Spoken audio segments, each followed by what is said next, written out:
I would tell the entrepreneur, yes, you want to try to find the right person and the right personality fit who can do the job, but really whoever you hire is only going to be as good as you can train them. I would say that just do it. You're going to make a mistake. You're not going to hire the right person, and that's fine. You start over and you do it again. But the more times you do it, the easier it becomes. Hey guys, welcome back to the Leadership Stack Podcast, the podcast for entrepreneurs by entrepreneurs to increase your leadership, teamwork, and profits. This is your host, Sean C., aka Mr. CEO at 22.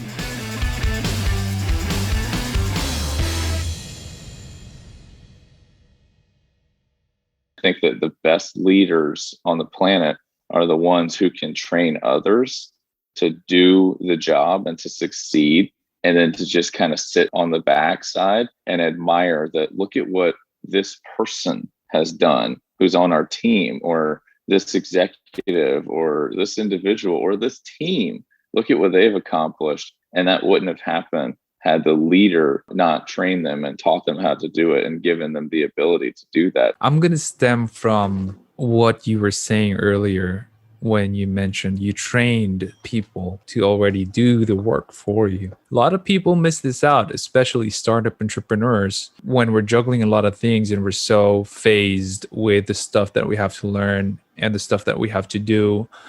And a lot of entrepreneurs want to do it themselves because they have no idea how to train and delegate properly. A lot of people try, but find out too soon that they'd rather do it themselves because the people they delegated it to kind of burned down the job. What are some of the secrets or strategies or tactics that you have when you want to turn over some of the things that you do on a daily basis to someone else? What are some of those principles? Yeah, I think there's two. So first, you need to know how to do it. So before I started teaching someone how to do the fulfillment on my side business of selling supplements, I did it. And I did it for months. And I did all of the jobs that were associated with it. So then I can teach the right person. And then that's the second thing. I would tell the entrepreneur, yes, you want to try to find the right person and the right personality fit who can do the job.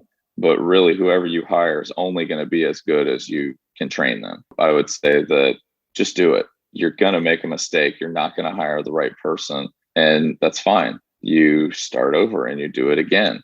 But the more times you do it, the easier it becomes. I've had 3 or 4 assistants working for me, and the one I have now is unbelievable. She's fantastic, but I learned that through the first couple that I hired and realizing that they were all great. It was me that was the problem. And I wasn't the good trainer, or I wasn't giving them the right information, or I wasn't spending the time with them. So before you can truly reap the benefits of outsourcing your life, really, you need to either do it yourself and figure out how to do it. And then you need to train the right person. And then I say right person, but just do it. As long as you look to hire someone that has really the same moral principles as you, they understand the difference between right and wrong, 90% of the time, they're going to be just fine. And there are that small fraction of people that, you hired the wrong person, you made a mistake, they took the farm from you. That's going to happen. And if you live your life in fear of that happening, then you're never going to get to the place where I am right now, which is in a pretty good spot where I've outsourced a lot of things and I can get a lot of things done because it's not me doing them. Yes, I have the knowledge to do everything that I've outsourced people to do. But if all that fell by the wayside and I would have to pick up the pieces, and that is something that you need to think about and hedge against. I already understand. I know how to do everything. It's just not going to get done as quickly. And that's totally fine, because we're in charge. So if things did fall and you have to pick up all the pieces yourself, great, do it. Put it all back together, wake up tomorrow, do it again, and understand that if you keep going through that process, you're going to be fine in the end.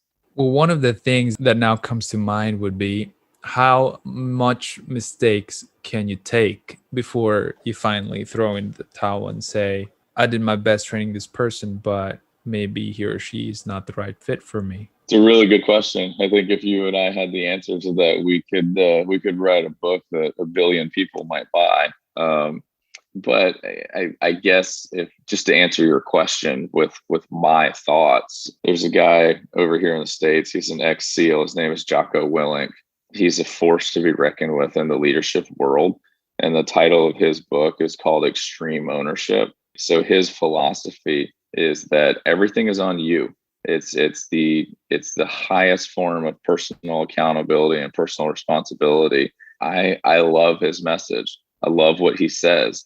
For the most part, it's on you, meaning that if the person below you is failing or the person that you've hired is not doing well, that 90% of the time it's because of you, and that you should probably give the benefit of the doubt and retrain and help out as much as you can. And then the other 10% of the time is why management and being a leader is not something that everybody does, because it's not easy. It's not easy having that conversation with somebody to tell them, I just don't think that you're the right fit.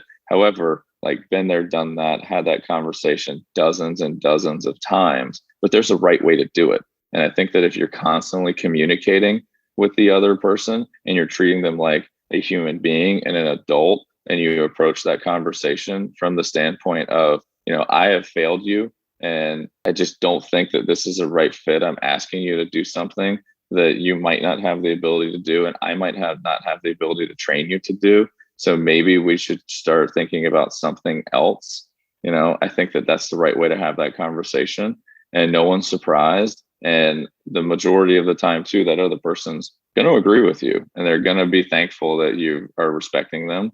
And, there's a lot of people that I have quote unquote fired over the years that I'm still friends with, and I still reach out to them, and they still reach out to me via LinkedIn and things like that. And I'll still write letters for them and vice versa, because it didn't work out with someone in the business environment doesn't mean everything else has to come to a complete standstill. But it also doesn't mean you have to be best friends. I mean, I know I'm kind of jumping around this subject, but it's just to prove the point that I do subscribe to that Jocko Willink form of thought, that it's all on the individual. Take extreme ownership. But then once you do realize that you've tried that a couple of times and it's still not working, and if you get feedback from other people that are telling you that I don't think this is you, I think that this is you're just trying to fit a circle into a square hole, then great, let's stop and let's move on. And there's a right way to do that. I wrote my book, 50X Your Business. I just want to share this with you, maybe get